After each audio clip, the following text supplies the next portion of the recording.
Look at that! I think that was a bird having a little birdie heart attack.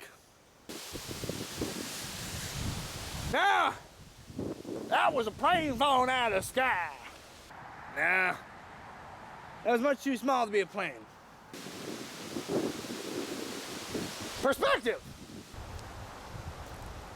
Perspective? Yeah, it looked like something small that was falling close, but it was really big falling far away. No, that was a bird. Look at the way it fell. That was a bird. Nope, that was a plane fall.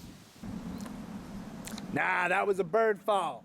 That was small, it was limp, it was nimble, it just float down like a little bird to the earth. That was stiff and bulky. That was not stiff and bulky, that was the bird. Well, maybe you're right, but that was a plane. How can it be a bird and a plane?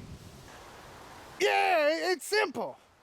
That was a plane-bird hybrid cyborg from the post-apocalyptic future. It time traveled back and died right there. I think you're probably right.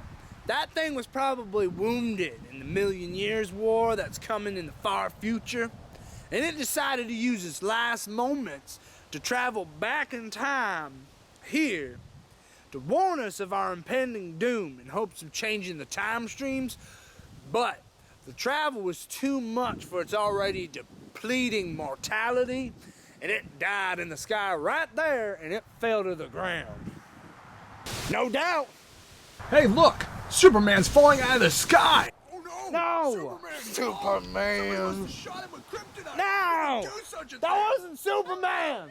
That was a plane-bird hybrid cyborg from the future, traveling back in time to warn us of our impending doom. Morons. Loonies, every last one of them.